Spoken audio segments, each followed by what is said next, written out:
तो आदाब, नमस्कार, गुड इवनिंग, सत श्री अकाल। एक बार फिर आप तमाम लोगों का स्वागत है क्राइम तक की कहानी के इस एपिसोड में। उम्मीद है पूरी फैमिली अच्छी होगी, अपना ख्याल रख रही होगी। इस दुनिया में तरह तरह के लोग हैं। उन्हीं लोगों में से एक शख्स था जिसका शौक फोटोग्राफी थी, लेकिन फोटोग्राफी की जो शौक थी उसके साथ साथ एक और शौक था, और वो शौक था दुनिया भर के ख़जाने को ढूंढना। ऐसे बहुत सारे लोग हैं जो दुनिया में दबे हुए या कहीं और ख़जाने को ढूंढने की कोशिश करते हैं। बहुत बार ख़जाना मिलता भी है, इस पर कई फिल्में भी बन चुकी हैं। लेकिन ये जो शख्स था, ख़जाना ढूंढने की काफ़ी इसने कोशिश की, इतिहास के पन्नों के ज़रिए कामयाबी मिली नहीं। धीरे धीरे वक्त बीता, फिर उसे लगा कि कहाँ ख़जानों के चक्कर में पड़ा हुआ हूँ, ख़जाने तो मिलेंगे नहीं। तो जहाँ सबको पता है कि कई ऐसी जगह है इस दुनिया में जहाँ पे ख़जाना रखा रहता है, तो उन गड़े या दबे ख़जाने को ढूंढ कर अपना वक्त ज़ाया करने की बजाय क्यों ना उन ख़जानों के बारे में बात की जाए जो हम सबको पता है कहाँ रखा होता है। अब इसने फिर धीरे धीरे सोचना शुरू किया, और तभी इसे ख्याल आया, एक ऐसा ख़जाना जो हर एक की आंखों के सामने होता है लेकिन कोई वहाँ तक पहुँच नहीं पाता है, तो क्यों ना उस ख़जाने पर हाथ मारा जाए। और वो ख़जाना था एक बैंक में। अब उसने जब ये दिमाग में ख्याल आया तो इसके बाद उसने उसके ऊपर काफ़ी रिसर्च किया। रिसर्च करने के बाद अब उसने तय किया कि इस बैंक में रखे हुए पैसों को लूटा जाए, क्योंकि मेरे लिए यही ख़जाना है, और साथ ही अपनी होशियारी, अक्लमंदी दिखाने का भी यही ज़रिया है। इसके बाद उसने एक बैंक को चुना, और यहीं से कहानी शुरू होती है। ये कहानी है फ्रांस के शहर नीस की। उस वक्त दुनिया के चुनिंदा ऐसे बैंक थे जिनकी मजबूती, जिनकी सुरक्षा की मिसालें दिया जाती थी। तो इस बैंक का नाम था सोसाइटी जनरल। इस सोसाइटी जनरल बैंक की खासियत ये थी कि बहुत पुरानी इमारत में बनी हुई थी। इसकी सुरक्षा ऐसी थी कि वो गार्ड या इंसानों पर भरोसा नहीं करते थे, वो बिल्डिंग, इमारत, दरवाजे, उसकी मजबूती पर भरोसा करते थे। तो इस बैंक में एक बड़ा सा मेन गेट था, उसका वज़न ही करीब 20 टन था। उस 20 टन के दरवाजे को हर दिन जब बैंक सुबह खुलने का वक्त होता तो लोग आते, कर्मचारी आते, बैंक के स्टाफ आते। तो जो टाइम होता कि अगर सुबह 9 बजे बैंक खुलेगा, तभी उस बैंक के मेन गेट को खोला जाता, और फिर अंदर लॉकर और बाकी सारी चीज़ें होती। इस बैंक की बिल्डिंग दरो दीवार ऐसी थी कि दीवारों में भी लोहे लगे हुए थे, तो दीवारों को भी भेदना आसान नहीं था। कोई रोशनदान नहीं, कोई खिड़की नहीं, कोई और ऐसी चीज़ नहीं, मतलब एक छोटा सा भी रास्ता जिससे आप बैंक के अंदर दाखिल हो सकें। सिर्फ और सिर्फ एक बड़ा सा गेट, और उस गेट को बैंक खुलते ही खोला जाता सबके सामने, और फिर बैंक जब बंद होने का वक्त आता तो उस गेट को बंद कर दिया जाता। 19 जुलाई 1976 की बात है ये। सुबह का वक्त था, तमाम स्टाफ गेट के पास पहुंच गए बैंक के वक्त से पहले। अच्छा, ये वो दौर था 1976, तब ये एटीएम या फिर इस तरह की चीज़ें नहीं थी। आपको बैंक लेन देन के लिए आपको बैंक ही जाना पड़ता था। एटीएम मशीनें भी नहीं हुआ करती थी कि आप कहीं से पैसे ले लो, उसमें डाल दो, डिपॉजिट कर दो, क्योंकि टेक्नोलॉजी थी नहीं। तो हर काम, जैसे हम आप कुछ साल पहले तक बैंक ही जाया करते थे हर बार, तो ये वो दौर था। तो ना इंटरनेट ना टेक्नोलॉजी बैंक में। तो बैंक पूरी तरह से इंसानों के हवाले और इस मजबूत दरवाजे और दीवार के भरोसे पर। 19 जुलाई 1976 की सुबह बैंक खुलने का वक्त हुआ, तमाम स्टाफ पहुंच गए। अब जिसकी जिम्मेदारी थी उस बैंक के ताले को खोलना, वो उस वॉल्ट यानी दरवाजे को खोलता है, लेकिन दरवाज़ा खुलता ही नहीं, बिल्कुल जाम। दोबारा कोशिश करता है, नहीं खुलता है। करीब 10-15 मिनट हो जाते हैं। तभी बैंक स्टाफ को याद आता है कि ऐसा 2-3 बार पहले भी हो चुका है कि दरवाज़ा खोलने की कोशिश की गई और नहीं खुला, शायद वो अंदर से जाम हो जाता है। तो इस दरवाजे और इस सिक्योरिटी की जिम्मेदारी जो जिस कंपनी को दी गई थी, जिसने ये दरवाज़ा बनाया था, जिसने ये ताला बनाया था, इससे पहले 2-3 बार जब भी ये दरवाज़ा नहीं खुला तो उस सिक्योरिटी कंपनी को फ़ोन किया गया। उनका फिर स्टाफ आया और उसने अपनी टेक्निक से दरवाजे को खोल दिया। तो 19 जुलाई 1976 की सुबह भी दरवाज़ा खोलने की कोशिश की गई, खुल नहीं रहा। करीब 1 घंटा बीत गया। अब ये हुआ कि लोगों जो बैंक में अब जिन्होंने अपना पैसा रखा है, उनकी अपनी ज़रूरत के हिसाब से अब कस्टमर भी वहाँ पहुँच गए। तो बैंक स्टाफ के साथ साथ अब कस्टमर की भी भीड़ गेट के बाहर इधर दरवाज़ा खुल नहीं रहा है, बैंक स्टाफ परेशान, कस्टमर उधर अलग नाराज़। तो 1 घंटे की तमाम कोशिश के बावजूद जब नहीं खुला तो ये तय हुआ कि उस सिक्योरिटी कंपनी को फ़ोन करके बुलाया जाए। अब सिक्योरिटी कंपनी को इन्फॉर्मेशन दी गई कि भैया दरवाज़ा खुल नहीं रहा, आप आ जाओ। उनकी कंपनी के लोग आए। अब उन्होंने दरवाज़ा खोलने की कोशिश की, कोशिश करते रहे, दरवाज़ा खुला नहीं। ऐसा लग रहा था कि बिल्कुल बुरी तरह से जाम है। करीब 3 घंटे बीत गए। 3 घंटे तक वो दरवाज़ा नहीं खुला। जब 3 घंटे तक नहीं खुला, इधर कस्टमर परेशान, क्या करें। तो फिर ये तय हुआ कि दरवाज़ा वैसे तो खुलेगा नहीं, दीवार भी इतनी मजबूत है, टूट सकती नहीं।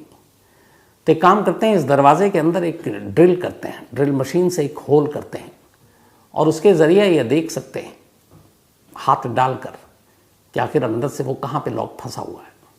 तो जहाँ पे अंदर से लॉक हुआ करता था, चूँकि उस कंपनी को मालूम, उन्होंने ड्रिलिंग मशीन से उसी के पास एक होल करना शुरू किया। उसमें भी काफ़ी वक्त लगा, क्योंकि 20 टन वज़नी दरवाज़ा और चोर वो ड्रिलिंग के ज़रिए खोल ना पाए, इसकी भी पूरी इंतज़ाम उसमें था।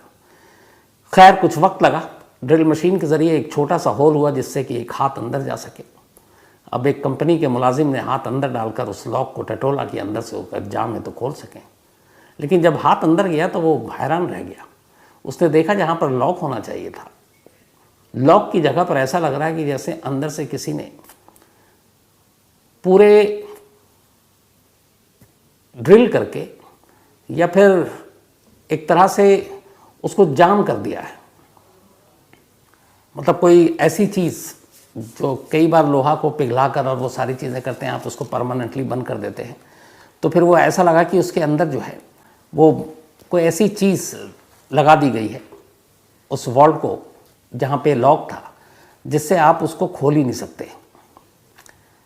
मतलब वेल्डिंग मशीन के ज़रिए उस लॉक के पूरे हिस्से को और दरवाजे के 2 पार्ट जो होते थे, वेल्डिंग मशीन से उसको जाम कर दिया अंदर से। अब ये कैसे मुमकिन। पहले तो सिक्योरिटी कंपनी का उस मुलाजिम को हैरानी जब उसने अपने सीनियर को बताया कि अंदर तो वेल्डिंग के थ्रू पूरा जाम कर दिया गया। तब बदहवास लोगों ने चारों तरफ देखना शुरू किया बैंक के दीवारों को, पूरी दीवार सलामत, छत सलामत। तो कौन ऐसा शख्स हो सकता है जो अंदर से वेल्डिंग के ज़रिए पूरे दरवाजे को लॉक कर दे, और जिसने लॉक किया फिर वो अंदर ही होना चाहिए, बाहर आने का कोई दूसरा रास्ता तो है नहीं। लेकिन अभी उससे पहले मुश्किल ये थी कि चलो किसी ने लॉक किया, पहले अंदर तो दाखिल हों ताकि वहाँ का मंजर देखें। अब ये हुआ कि इतना बड़ा होल जिससे एक आदमी कम से कम अंदर दाखिल हो, वहाँ पे कहाँ पे किया जाए। दरवाजे के साथ बहुत वक्त लगता, इधर लोगों की भीड़ बढ़ती जा रही थी। आखिरकार तय हुआ कि एक दीवार के पास वेल्डिंग मशीन से एक इतना बड़ा सुराख किया जाए कि एक आदमी एक बार में आसानी से अंदर दाखिल हो सके। अब उस दीवार में होल करना शुरू किया गया। आखिरकार दीवार में होल किया गया। पहला शख्स अंदर गया। जब वो अंदर गया तो वो अंदर चीख पड़ा। उसने देखा कि अंदर सारे लॉकर टूटे पड़े हुए हैं, सारी तिजोरी गायब, उसके अंदर का रखा हुआ माल गायब। अब धीरे धीरे करके बाकी लोग अंदर गए। अंदर जाने के बाद अब उस वेल्डिंग, जब दरवाजे को देखा अंदर से, तो वेल्डिंग मशीन के ज़रिए बाकी उस पूरे दरवाजे के लॉक और सिस्टम को इस तरह से बंद कर दिया गया था कि आप दरवाज़ा खोल ही नहीं सकते थे, और इसीलिए बाहर से दरवाज़ा खुल नहीं रहा था। अब फिर उस वेल्डिंग जो किया गया था उसको तोड़ा गया, हटाया गया, तब दरवाज़ा खुला।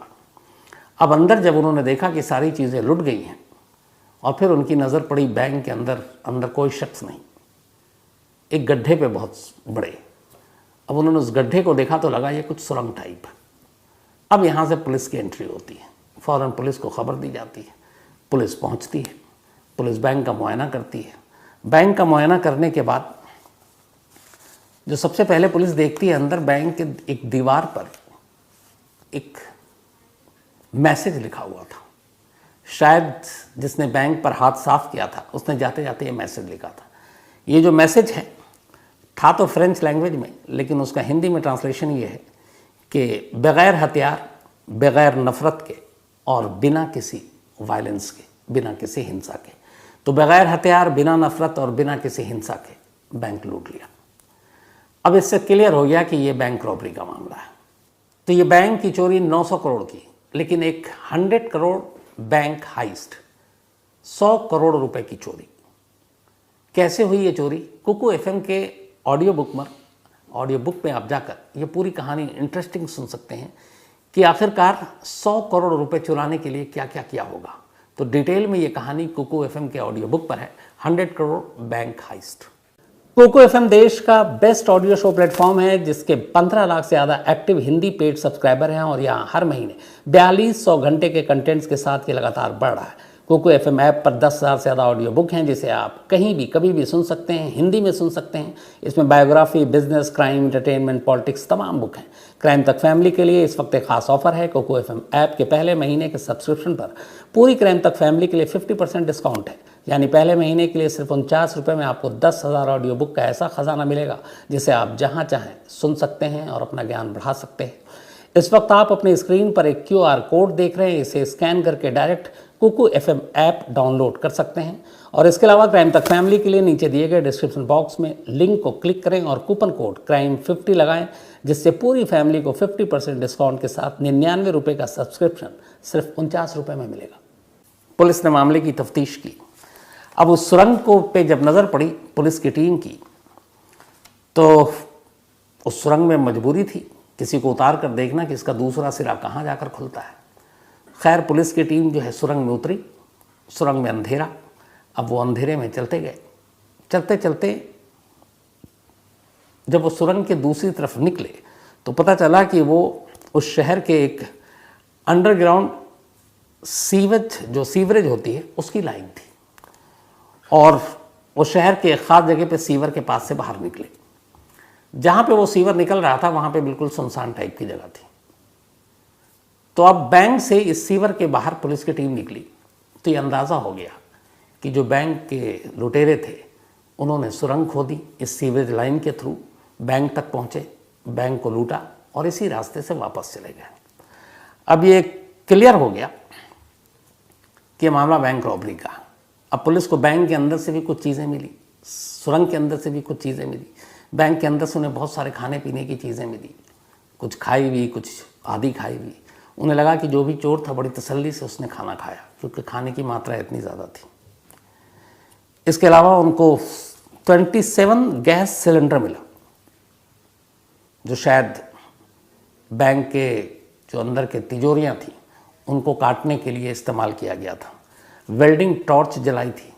तो ये सारी चीज़ें इशारा कर रही थी कि ये पूरा मामला एक प्री प्लान चोरी का था। इतना ही नहीं, जिस सुरंग के ज़रिए सीवर के थ्रू पुलिस की टीम निकली तो वहाँ पे वेंटिलेशन मशीनें भी लगी हुई थी ताकि हवा जो है फ्रेश एयर वो ले सकें ताकि अंदर दम घुट न जाए। तो इतने सारे तामझाम के साथ शहर के एक सबसे सुरक्षित बैंक के अंदर एक चोर चोरी कर चुका था। अब हिसाब किताब लगाना शुरू किया गया। जब हिसाब किताब लगाना शुरू किया गया तो उस वक्त जो रिपोर्ट आई वो ये थी कि 20 मिलियन से भी ज़्यादा, यानी कि डॉलर में अगर कहें तो 110 मिलियन डॉलर और इंडियन करेंसी में कहें तो करीब 900 करोड़ रुपए कैश और ज्वेलरी उस बैंक की तिजोरी से गायब हो गए थे जो अलग अलग लोगों के थे। 900 करोड़, ये उस वक्त की सबसे बड़ी चोरी थी। इस चोरी की खबर पूरी दुनिया की मीडिया में आई, फ्रंट पेज पे खबरें छपी और इस चोरी के तरीके पे लोग हैरान थे कि कैसे ये चोरी हुई। अब पुलिस के ऊपर, फ्रेंच पुलिस पर दबाव कि इस चोरी के केस को सुलझाएं। फ्रेंच पुलिस ने अपनी स्पेशल टीम बनाई, लोगों को लगाया। 3 महीने बीत गए। 3 महीने तक कोई जानकारी नहीं मिली। अब अक्टूबर का महीना आ गया, अक्टूबर 1976। पुलिस अब भी कोशिश कर रही है 900 करोड़ रुपए के चोरों को पकड़ने की और हाथ खाली है। 3 महीने के बाद अक्टूबर 1976 में एक लड़की अचानक एक पुलिस स्टेशन में पहुंचती है इसी नीस शहर के और वहां जाकर कहती है कि मुझे इस बैंक चोरी के बारे में जानकारी है। अब पुलिस को और क्या चाहिए। उसने कहा कौन क्या। वो एक शख्स का नाम बताती है, कहती है कि वो मेरा बॉयफ्रेंड है और मुझे कल ही पता चला उसकी बातचीत से उसके पास काफ़ी अचानक पैसे आ गए कि उसने इस बैंक को लूटा है। तो मेरा एक शहरी के नाते फ़र्ज़ है कि पुलिस को इन्फॉर्म करूं। पुलिस ने उसको थैंक्स बोला और फिर उसका नाम पता हुलिया सब जगह लिया और कुछ घंटे के बाद ही 3 महीने के बाद इस बैंक की चोरी का पहला चोर पुलिस के शिकंजे में था। अब पुलिस ने जब उसको पकड़ा, उससे पूछताछ की गई तब उसने अपने बाकी गैंग के लोगों के नाम बताने शुरू किए। जब सारे गैंग के लोगों को पकड़ लिया तो पुलिस हैरान थी, क्योंकि वो सारे छोटे मोटे चोर थे, छोटे मोटे गिरोह चलाते थे। पुलिस यकीन नहीं कर पा रही थी कि इतनी ज़बरदस्त प्लानिंग के साथ इतनी बड़ी बैंक की सुरक्षा को भेदते हुए उस बैंक से 900 करोड़ रुपए की लूट इन छोटे मोटे चोर उचक्कों का काम नहीं है। पुलिस अब उन सारे लोगों से बार बार पूछती रही। आखिरकार फिर उस गैंग के 1-2 लोगों ने अपना मुंह खोला और उन्होंने कहा कि असल में हमारे इस गैंग का जो मास्टरमाइंड है इस चोरी का, वो कोई और है और वो अभी हम में से नहीं है, पकड़ा नहीं गया। किसी ने भी अपने मास्टरमाइंड और इस गैंग के सरगना का नाम नहीं लिया था। उन 2 लोगों ने ले लिया। नाम पता चला अल्बर्ट स्पाजियारी। अल्बर्ट स्पाजियारी इटली का रहने वाला था और ये पेशे से एक फोटोग्राफर था और फोटोग्राफी के साथ साथ इसको गड़े और दबे खजाने को ढूंढने का शौक था। अब जब ये नाम पुलिस के सामने आया, पुलिस ने जाल बिछाया और आखिरकार अल्बर्ट स्पाजियारी भी अब उनके शिकंजे में आ गया। अब उससे पूछताछ शुरू हुई। जब पूछताछ शुरू हुई तब उसने बताया कि मैं दुनिया भर में बहुत सारे ख़जाने की तलाश में भटकता रहा, कामयाबी मिली नहीं। तब मैं इस शहर में आया और इस शहर में आने के बाद मैंने भी इस बैंक में अपना अकाउंट खुलाया और इस अकाउंट को खुलवाने के बाद अब मुझे लगा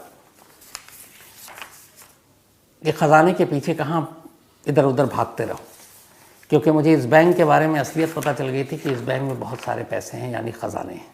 तो इसी सोसाइटी जनरल बैंक में फिर मैंने अपना अकाउंट खुला लिया। अकाउंट खोलने के बाद अब मैं अक्सर बैंक आता और अब मैंने प्लानिंग करनी शुरू की। सबसे पहले उसने इस बैंक में एक लॉकर लिया। उसने कहा कि उस लॉकर को लेने के बाद मैंने बैंक चूँकि इतनी बार गया था, बहुत सारी फोटोग्राफर था पेशे से, तस्वीरें भी ली, तो उसने देखा कि इस पूरे बैंक की जो सुरक्षा है वो सिर्फ एक मेन गेट के हवाले है। 20 टन वजनी वो गेट जो खुलता नहीं है और उसे खोलने वाला कोई नहीं है। तो मुझे लगा कि बाकी पहरेदार और बाकी लोगों की तरफ से ये बेखबर है बैंक के तमाम जो करता धरता है। तो इसने कहा कि उस दरवाजे को तो खोलना और उस दरवाजे से आकर चोरी करना मुश्किल था। तो उसने सबसे पहले ये भी सोचा कि अंदर शायद कुछ सिक्योरिटी सिस्टम में अलार्म होगा। तो उसने जब अपना जो एक लॉकर लिया, उसके अंदर उसने एक अलार्म वॉच रख दिया, एक घड़ी जिसमें अलार्म बजती है, और उसमें रात का टाइम फिक्स किया और अपने एक दिन लॉकर में गया और उसने उस अलार्म वॉच को उसके अंदर डाल दिया। घंटी बजी, कुछ नहीं हुआ। 2 दिन बाद वो फिर बैंक आया, उसने घड़ी में अलार्म सेट किया, फिर रात को घंटी बजी, कोई हरकत नहीं। तो वो अब कन्विंस हो गया कि इस बैंक में सिक्योरिटी सिस्टम कुछ नहीं है जो डिटेक्ट कर सके ऐसे, क्योंकि अगर लॉकर के अंदर अलार्म बज रहा है तो कोई सेंसर या बाकी चीज़ें पकड़ सकती हैं, लेकिन वहाँ किसी को खबर ही नहीं हुई। नॉर्मल बैंक में सुबह से रात तक काम चल रहा है। उसे लगा कि बस अब इस बैंक को लूटना आसान है। इसके बाद वो इंजीनियर बनकर शहर के म्युनिसिपल दफ्तर पहुँचता है। बैंक को चारों तरफ से वो अपनी नज़रों से पहले ही टटोल चुका था। अब वो पहुंचा इंजीनियर बनकर फेक म्युनिसिपल कॉरपोरेशन के दफ्तर। उसने वहाँ से शहर का नक्शा लिया। शहर के नक्शे को लेकर अब उसने उस बैंक को देखा, उस बैंक के इर्द गिर्द की तमाम चीज़ों को देखा, पर उसे कहीं से भी बैंक में और एंट्री का कोई रास्ता सूझा नहीं, क्योंकि बैंक की दीवार और उस दरवाजे को भेदना नामुमकिन, और कहीं एक छोटा सा रोशनदान भी नहीं जिससे दाखिल हो। तब उसे लगा ज़मीन के ऊपर की बजाय ज़मीन के नीचे की तरफ सोचो। उस नक्शे के ज़रिए उसे पता चला कि यहाँ पे कुछ सीवरेज लाइन है। उनमें से एक सीवरेज लाइन पे उसने फिर अपने आकर नक्शे के हिसाब से ज़ीरो इन किया और एक रोज़ उस सीवर में उतर गया। उतरने के बाद उसने नापना शुरू किया और फिर उसे अंदाज़ा हो गया कि ये सीवर की लाइन जो मेन शहर के मेन सीवर की लाइन है, उससे एक जगह पर आकर ये कटती है और वहाँ से अगर हम सुरंग बनाएं तो सीधे बैंक के अंदर जाकर इस सुरंग को खोल सकते हैं। अब यहाँ तक तो सब ठीक था, लेकिन जो उसने नापा उसके हिसाब से उसको मेन सीवरेज लाइन से कट कर बैंक तक जाने के लिए 26 फीट टनल बनाना था, यानी 26 फीट लंबा सुरंग। अब ये उसके अकेले का बस का था नहीं, क्योंकि वो चोरी की प्लानिंग कर रहा था। ये खुदाई और सुरंग बनाना उसे आता नहीं। फिर उसने रिसर्च किया उसने शहर के एक बदनाम गिरोह के बारे में पता किया और एक तरह से उनको, उस गैंगस्टर्स की टीम को अपने साथ मिलाया। उन्हें अपना आइडिया दिया, कहा बैंक को लूटना है लेकिन उसके लिए सुरंग बनाना है। वो गैंग तैयार हो गई, लेकिन उसने कहा कि इसमें वक्त लगेगा क्योंकि ये सुरंग जो बनाने का काम है सिर्फ रात के अंधेरे में हो सकता है। अब रात के अंधेरे में सुरंग बनाने का काम शुरू हुआ उस सीवरेज लाइन के अंदर, और इस काम में पूरे 2 महीने लगे 26 फीट का ये सुरंग बनाने में। 2 महीने पूरे होने के बाद अब ये इंतज़ार करने लगे कि बैंक की छुट्टी वाला दिन आए। सैटरडे को बैंक बंद होता है, संडे को बंद होता है, तो मंडे को खुलेगा। तो उन्होंने कहा कि अब सैटरडे का दिन चुनते हैं। सैटरडे को बैंक जैसी शाम को बंद, ये लोग अपने साथ सारी चीज़ें, तब गैस सिलेंडर, कटर, खाना पीना सब लेकर सैटरडे की शाम को बैंक के अंदर दाखिल हो जाते हैं। अगले 27 घंटे तक ये लोग बैंक में रहते हैं, 27 आवर्स, पूरा सैटरडे और पूरा संडे शाम तक। वहाँ जाने के बाद हर एक लॉकर को तोड़ते हैं तसल्ली से, लंच भी वहीं करते हैं, ब्रेकफास्ट भी वहीं करते हैं, डिनर भी वहीं करते हैं। सब करने के बाद एक वेल्डिंग मशीन से जो मेन दरवाज़ा था उसके अंदर से उसको बंद कर देते हैं, ताकि अगर ऐन वक्त पे कोई बैंक में आना भी चाहे तो अंदर ना आ पाए, और बैंक में दाखिल होने का दूसरा कोई रास्ता नहीं था। इस तरीके से इसने ये सारी लूटपाट की, लेकिन एक गैंग मेंबर की गर्लफ्रेंड ने पुलिस में भांडा फोड़ दिया और इसलिए सारे लोग पकड़े गए। तो अब ये साहब भी पकड़े गए, मास्टरमाइंड। इसके बाद इनको जज के सामने पेश किया गया। जज के सामने जब पेश किया गया तो सारे सबूत इसके खिलाफ थे। इसने अपना जुर्म कबूल कर लिया। उसने कहा कि हाँ, मैं ही इसका मास्टरमाइंड हूँ। इतनी बड़ी चोरी थी। उस जुर्म को देखते हुए उस वक्त अदालत ने इसको उम्र कैद की सज़ा सुनाई। उम्र कैद की सज़ा मिल तो गई, लेकिन अभी तक चोरी का माल नहीं मिल रहा था। अब पुलिस इधर परेशान थी। थोड़े बहुत मिल गए, 900 करोड़ में थे 200-400, आधे से ज़्यादा अभी तक नहीं मिले। अब मास्टरमाइंड यही, तो चोरी का रकम भी कहाँ है इसी को पता। पुलिस ने इससे कहा भी कि देखो अगर तुम करोगे तो तुम्हारी सज़ा कम होगी, लेकिन इसने बताया नहीं। अब जिस दिन उम्र कैद की सज़ा हुई, सज़ा सुनाने के बाद जज साहब इससे आखिरी बार पूछते हैं कि कहाँ है तुम, अगर बता सको। सज़ा सुनाई जा चुकी है, उम्र कैद मिल चुकी है। ये कागज़ पर कुछ कोडवर्ड लिखता है और वो कोडवर्ड लिखकर जज साहब के आगे कर देता है। कहता है ये सारा चोरी का माल यहाँ छुपा हुआ है। अब कहाँ छुपा हुआ है ये उसने कोडवर्ड में लिख कर दिया है। जज साहब ने पूछा कि इसका कोड बताओ, तो उसने कहा नहीं, मैं कोर्ट में सबके सामने नहीं बताऊंगा। मैं कहाँ कहाँ खजाना छुपा है, अलग अलग जगहों पर है, ये कोड मैंने आपको दे दिया। ये डिकोड मैं सिर्फ आपके सामने करूँगा, अकेले में, आपके कमरे में। जज तैयार हो गए। अब बाकी सारे लोग कोर्ट रूम में, जज साहब के चैम्बर के अंदर ये पहुँचते हैं, चोर साहब। और वहाँ पहुँचने के बाद अब वो जज पूछता है कि चलो अब कोड बताओ। तो जब कोर्ट की बात आ रही थी, ये कुछ टाइम लेता है और कुछ बताना शुरू करता है। और इसी बीच में अचानक जज साहब के कमरे में एक विंडो थी और वो विंडो फर्स्ट फ्लोर पे थी। इसके बाद अचानक जज साहब उलझे हुए और ये उस विंडो से नीचे छलांग मार देता है। नीचे एक मोटरसाइकिल खड़ी थी पहले से, नीचे छलांग मारते ही उस बाइक पर बैठता है और 9-2-11 जज के कमरे से उम्र कैद की सज़ा मिलने के बाद ख़जाने का पता देने के नाम पर ये जज की आंखों के सामने से भाग जाता है। फिर ऐसा भागता है कि कभी उसका कोई सुराग नहीं मिलता। अब वो निकल चुका, हाथ आया नहीं। धीरे धीरे वक्त बीता, लेकिन चोर अभी भी सामने नहीं आ रहा है। आखिरकार बहुत लंबा वक्त जब बीत गया तो फिर 1989, 8 जून 1989 में खबर आई इटली से। अल्बर्ट की मां ने कहा कि उसके बेटे की मौत हो गई है इटली में। 8 जून 1989 को पूछा गया कि कैसे मौत हुई। उन्होंने कहा मुझे भी नहीं मालूम, कुछ लोग मेरे बेटे की डेड बॉडी को मेरे घर के बाहर रख कर चले गए। तो ये आज भी एक राज है कि अल्बर्ट की मौत कैसे हुई, किन लोगों ने मारा या फिर नेचुरल डेथ हुई, और वो कौन लोग थे जो उसकी डेड बॉडी को उसके घर के बाहर चले गए। लेकिन इससे पहले जब ये वहाँ से भागा था तब अल्बर्ट ने एक टीवी इंटरव्यू दिया था, और उस टीवी इंटरव्यू में उसने डिटेल में बताया था कि उसने इस चोरी की प्लानिंग कैसे की थी। वही डिटेल जो अभी मैंने आपको थोड़ी देर पहले सुनाई। तो ये थी उस वक्त की सबसे बड़ी चोरी।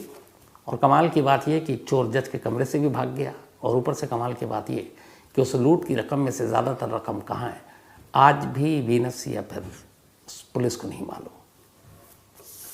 तो कहानी में आज इतना ही, लेकिन कहानी ख़त्म करूं कल भी भूल गया था, और इत्तेफाक से आज thank you so much crime तक फैमिली को, क्योंकि अब 8 मिलियन की ये फैमिली हो गई है। खबर सुनाने में इतना बिजी था कि कल याद ही नहीं रहा, लेकिन बहुत बहुत आप तमाम लोगों का शुक्रिया, बल्कि आप ही की वजह से है। और 8 मिलियन का अब ये परिवार हो चुका है, तो पूरी टीम को बहुत बहुत बधाई, मुबारक। अब कहानी ख़त्म करूं उससे पहले वही अपना सिलसिला। आज रचित शर्मा, इनका जन्मदिन है, तो हैप्पी बर्थडे रचित। इसके अलावा धर्म मिश्रा, इनका भी बर्थडे है, तो हैप्पी बर्थडे धर्म जी। और बल्कि इनका 10 को था, तो बिलेटेड हैप्पी बर्थडे। और ये अजंता मिश्रा जी ने भेजा है, उनके हस्बैंड हैं शोएब अंसारी, इनका भी जन्मदिन है, तो हैप्पी बर्थडे शोएब। और ये मकसूद ने भेजा है। साथ ही सुमी रंदीक, इनका भी आज जन्मदिन है, तो हैप्पी बर्थडे सुमी रंदीक जी। और ये दीपांकर बारगुहाई ने भेजा है, ये CRPF में जम्मू कश्मीर में पोस्टेड है, और उनकी वाइफ ही है। दिलीप कुमार का भी जन्मदिन है, तो हैप्पी बर्थडे दिलीप। और तुलसी कुमार दास ने भेजा है। साथ ही अस्तित्व उर्फ आयु, इनका भी जन्मदिन है, तो हैप्पी बर्थडे अस्तित्व। और श्वेता यादव, अखिलेश यादव और सौरभ यादव ने भेजा है। भानु प्रताप शर्मा, इनका भी जन्मदिन है, तो हैप्पी बर्थडे भानु जी। और अरविंद शर्मा ने भेजा है। इसके अलावा नीलांचल 9 को इनका बर्थडे था, तो belated happy birthday Nilanchal, and sorry उस दिन मैं भूल गया था। साथ ही रिपुंजय रावत, इनका भी जन्मदिन है, तो हैप्पी बर्थडे रिपुंजय। और रोहित उपाध्याय ने भेजा है। इसके अलावा ध्रुव, इनका भी आज बर्थडे है, तो हैप्पी बर्थडे ध्रुव, हमेशा खुश रहें। और मतरीना एंड सुमू, इनके पेरेंट्स हैं, उन्होंने भेजा है स्वीडन से। साथ ही आज व्योमा प्रीक, बल्कि व्योमा पारीक जी, थैंक यू सो मच आपके इस मेल के लिए। और Sudhakar Gupta, thank you so much Sudhakar आपके मेल के लिए और वो तस्वीर के लिए। असल में जून में मैं एक शादी में गया था, और इत्तेफाक से सुधाकर ने जो मेल भेजा उसमें ये है कि दूल्हा